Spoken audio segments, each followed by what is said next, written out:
Je voudrais récapituler avec vous le cours sur le sujet et le verbe. Le verbe est le centre de la phrase, c'est le mot le plus important, il exprime habituellement une action. Par exemple, dans la phrase Cendrillon nettoyait la vaisselle et les escaliers, le verbe est nettoyait. C'est le mot qui exprime une action. Tandis que les escaliers, ou encore Cendrillon, n'expriment pas une action. Cendrillon, c'est une personne. Dans la phrase numéro 2, Citrouille ne désigne pas une action, c'est une chose. En revanche, l'action est portée par le verbe alla.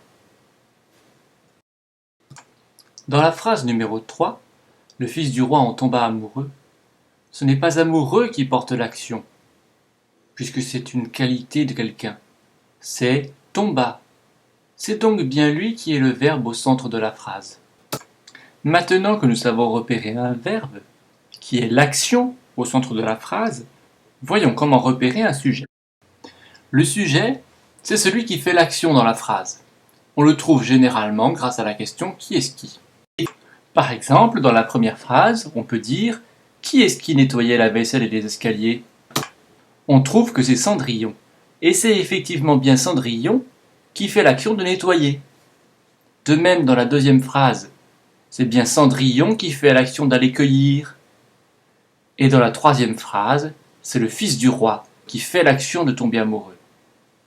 Le verbe et le sujet entretiennent donc une relation étroite. Et c'est pour cela que dans la phrase, il faut qu'ils s'accordent. Le verbe s'accorde avec le sujet. Ainsi, dans la phrase « Je repeins les volets de la chambre », si le verbe prend un S, c'est parce que le sujet est « je ». Si on décide que quelqu'un d'autre fait l'action, il, par exemple, et bien dans ce cas-là, le verbe change de terminaison. Il va prendre un T. Ce changement de personne est généralement bien visible, mais on peut avoir d'autres difficultés. Par exemple, dans la phrase « le soleil brille », qui est-ce qui brille? C'est le soleil. On doit donc mettre un E à la fin du verbe. En revanche, dans la phrase « les étoiles brillent », qui est-ce qui fait l'action de briller? Ce sont bien les étoiles ici. Il faut donc marquer cette correspondance entre le verbe et le sujet par ENT, puisque les étoiles sont plurielles.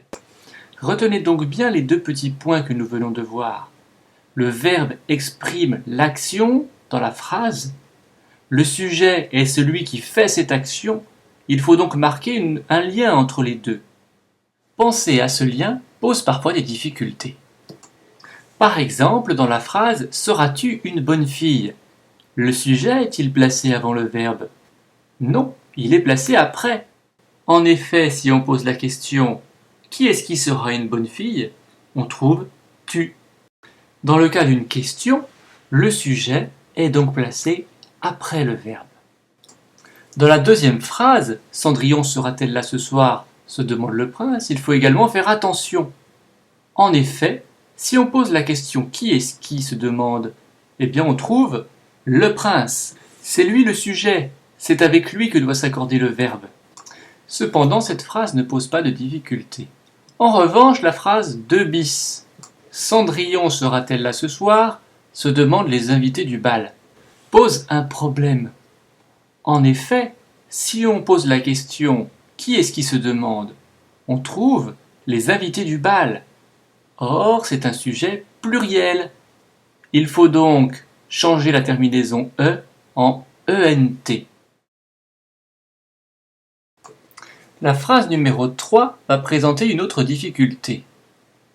La cadette, qui était moins malhonnête, l'appelait Cendrillon. Qui est-ce qui l'appelait Cendrillon? La cadette, qui était moins malhonnête. On se rend compte que ce sujet est très long et que le verbe appeler s'accorde avec la cadette en début de phrase. Cela ne pose aucun problème tant que tout est singulier. Mais imaginons la phrase « La cadette, qui était moins malhonnête, les appelait Cendrillon ». On aurait envie d'accorder le verbe « appeler » avec le mot qui est juste devant, « les ». On lui mettrait alors « AIENT », mais c'est impossible, car le sujet est toujours la cadette en tout début de phrase. Nous venons donc de voir deux difficultés. La première, quand le sujet et le verbe sont inversés, et la deuxième, quand le sujet est très long. Nous allons maintenant voir une troisième difficulté, quand il y a un mot entre le verbe et le sujet, comme dans Cendrillon les nettoyait. La phrase que vous voyez s'afficher est fausse. En effet, si on pose la question « Qui est-ce qui les nettoyait ?» Qui est-ce qui fait l'action de nettoyer? On trouve tout naturellement Cendrillon. Il faut donc bien mettre un T et non pas ENT à la fin du verbe. Enfin, une dernière difficulté va être le pronom on. Dans la phrase « on mange au restaurant », on sait que plusieurs personnes mangent au restaurant. On voudrait donc mettre ENT. C'est impossible. Il faut mettre un E. En effet, quel que soit le nombre de personnes que recouvre on, il est toujours singulier. Je vous rappelle maintenant les difficultés que nous venons de voir. Dans les phrases 1 et 2, le sujet était situé après le verbe. Dans la phrase 3, le sujet était situé loin du verbe, il était très long ce sujet. Et dans la phrase 4, quand des mots sont situés entre le sujet et le verbe, cela peut poser des problèmes.